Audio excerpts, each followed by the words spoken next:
Okay, and next up we have the Artist in the Community Award for Artistic Excellence and Contributions to Everett's Cultural Vitality.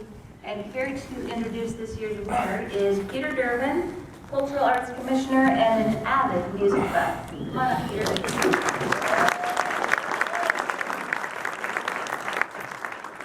Well, it's a privilege to be here tonight to celebrate Duane's accomplishment. Before I get into some of Duane's background here, I've known Duane now for 20 plus years, and it's interesting as the arts in Everett are just blossoming all around us, even now. 20 years ago, Duane had a store, I had a store, several other people had stores, and we were trying to do it 20 years ago as well. So to see Duane come do what he's doing is fantastic. A little background on Duane. Duane is a native, is it Evertonian? Everettite. And he was born at General Hospital, graduated from Cascade High School in 1988. At Everett High School, he received the Gertrude Jackson Scholarship Award and was personally awarded that by Senator Henry Scoop Jackson. Duane graduated from Western Washington University with a BA in political science, focusing on foreign affairs in 1988. Since 1989, Duane has been an avid collector and supporter of local art and artists. Duane worked at Fort Gardner Books from 1989 to 1992, bringing in best-selling authors in fiction, nonfiction, and poetry. Duane opened Jensen's Books and Gallery in September 1992, where he presented several exhibitions featuring Snohomish County Artists of the Year recipients, as well as doing a retrospective on women photographers and artists from Everett Community College.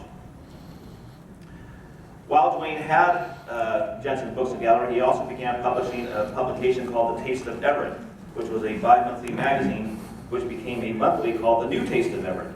And The New Taste of Everett presented stories on art, literature, music, and politics.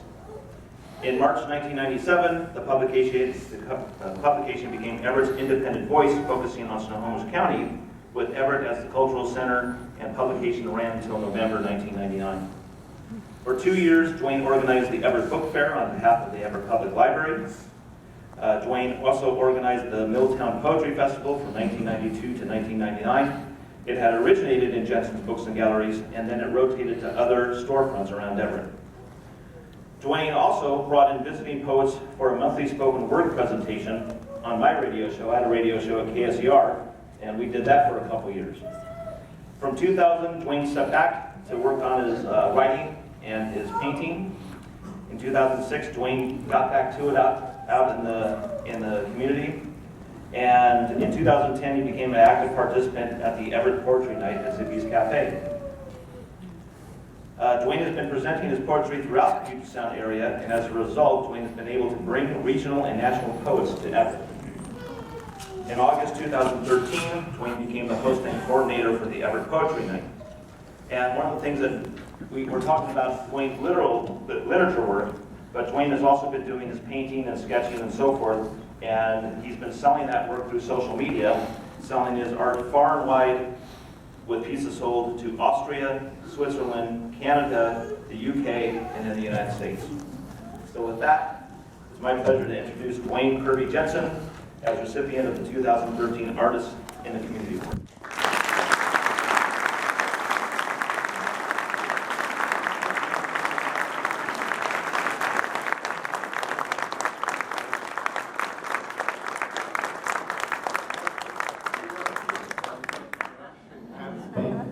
Well, when we had talked earlier, they said, make it quick, and I said, I don't get up and speak short sentences.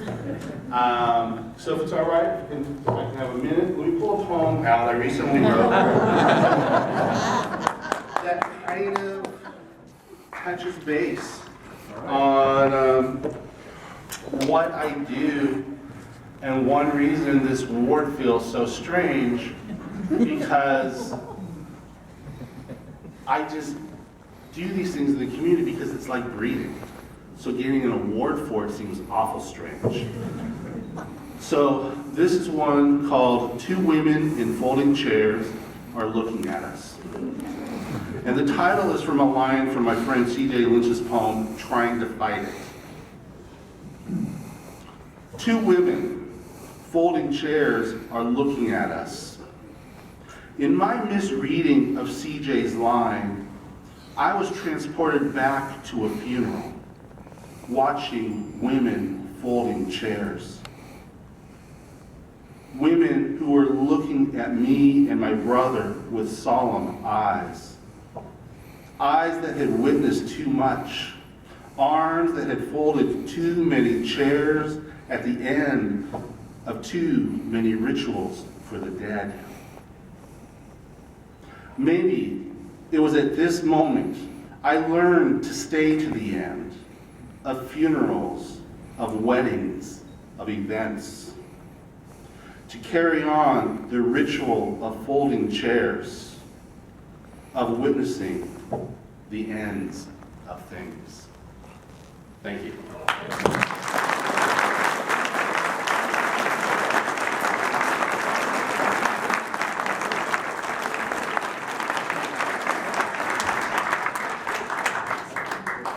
Gotta admit, that leaves me quite speechless. That's beautiful.